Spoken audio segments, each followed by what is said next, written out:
My journey with colon cancer continues today. It's Monday. Last Friday, I got this port installed. And so today we're going to get the first dose of chemotherapy. On our way there, I'm going to document the whole process. So stick around, watch this video, and you're going to see how that plays out. This is the facility where the magic is going to happen, or the chemo is going to happen, either way.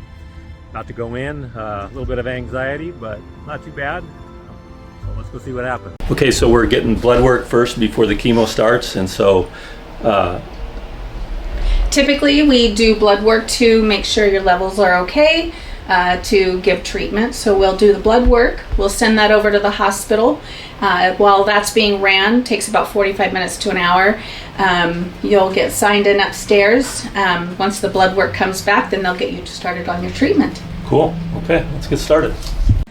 1, 2, 3. Go ahead. Okay, so we're drawing blood now. Lots of fun. She didn't say anything about I'm gonna feel a little prick. Did you? Thank goodness. A little stick. I tried to do it while you're talking. Okay, so this is where they're gonna do the chemo, and so we're just getting vital signs right now, and waiting on the blood tests to be finished so they can make sure that, I guess, my blood's okay to put poison in. So here we go. I'm sure the blood pressure is probably up a little bit, pulse is probably a little bit high, but we'll find out here shortly. You're all set up, so when pharmacy sends me the pre-med, we can get that going, and then we can start our chemo stuff. Okay, so more plumbing is getting installed, and then we're waiting on the pharmacy to mix the cocktail. Apparently the blood work came back and everything was okay on that, so time to proceed. Platelets were good. What was the other thing? Neutrophils. Absolute neutrophil count. Absolute neutrophil count. I absolutely have some neutrophils. You absolutely have to have them. Absolutely have to have them. Requirement. All right, these are our chemo connectors. That way if we have to do a quick disconnect, we can safely. Not spill any chemo medication on us.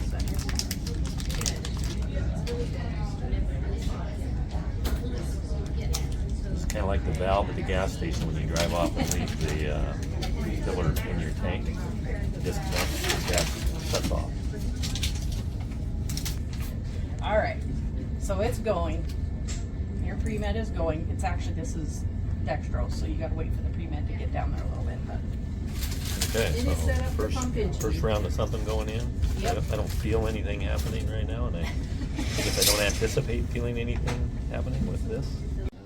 Chemo has started. Rolling right in right now.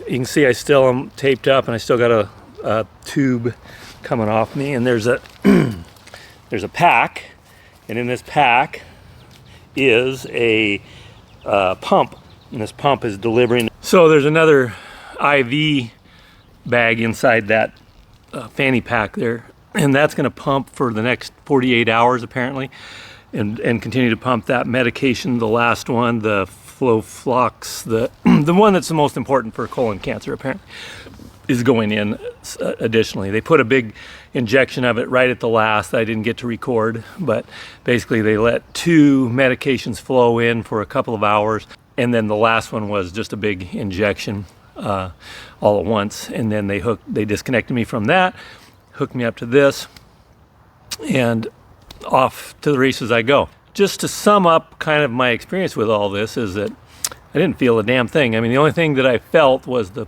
stab when she poked the pin in there, and when I got the blood test earlier in the morning. So beyond that, haven't felt lightheaded, haven't felt nauseous, didn't really feel any, like when we did the MRI and when we did the CAT scan, they injected me with some kind of iodine solution, something that they were going to use for a contrast apparently in the imaging. I felt both of those things. I mean, you actually feel them going into your system. They kind of have a burning sensation. I mean, you really feel that stuff. So I kind of expected that might be what I'd get out of this, but that wasn't the case.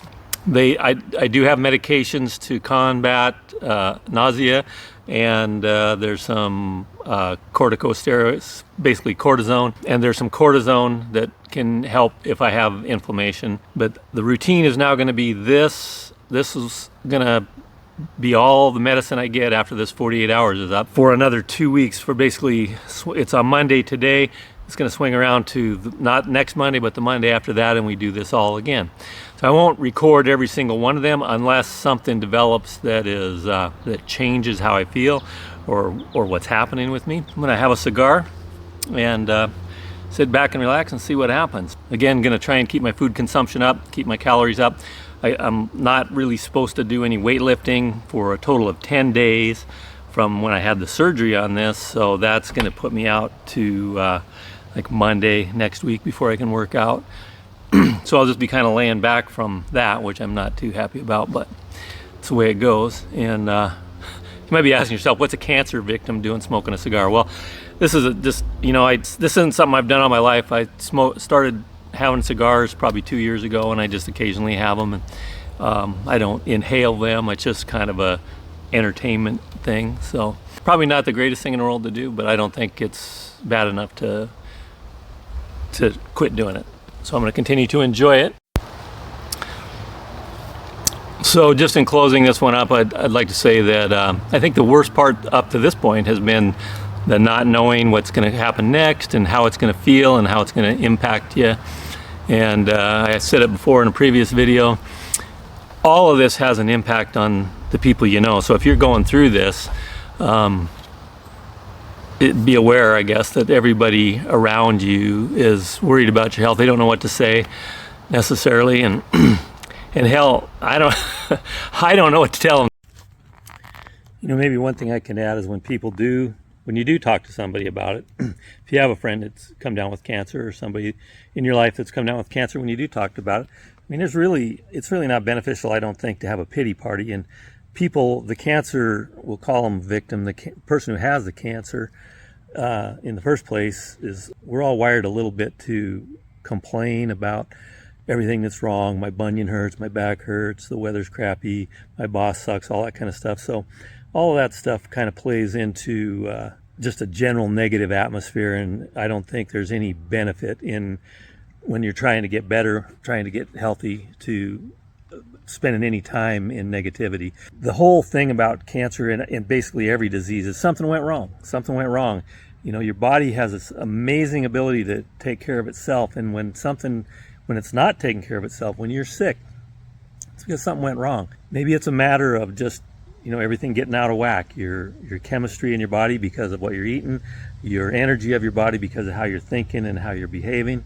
Those kind of things and there's more, that whatever's outside, the environmental things that you're breathing in, etc. All those things kind of play into helping something go wrong in your body. And so eliminating as many of those things as you can is a great idea in any case, whatever disease, whatever sickness, whatever illness you have, and even just in getting health and fitness back. So back to, what to talk about when you're talking to somebody who has cancer. I think, there's really not a lot to talk about. They're sick, they're going to get better. What would you talk to them about if they had a cold? If you sit around and whine about it, pretty soon you think yourself into even worse stuff. So just move on to the next thing. I'm looking at this only as just a speed bump. It's just okay, I'm going through something. A lot of people go through this apparently, and there is a lot of videos on the internet of people documenting their cancer stories, and it's all different kinds of cancers, and I think they all behave differently and have different outcomes and different ways they manifest throughout the treatment of these diseases. So hopefully this one is for you, the viewer, to learn not just how to deal with colon cancer if you have it, but also just to see how part of what I believe about life is that we all get stronger when we go through difficulties, and if we don't have ever any difficulties in our life, we never grow up, we never become men, we never become fully formed humans without conquering something difficult in our life. You need a dragon to slay, and whether it's that daily workout, getting out of bed and and making yourself go do the workout even though you don't want to, even though it's going to be difficult. That's how you grow. That's how you become a better person. So stay tuned. Please again subscribe and share, and I'll give you an update in a couple days, let you know what happens as the chemo sets in.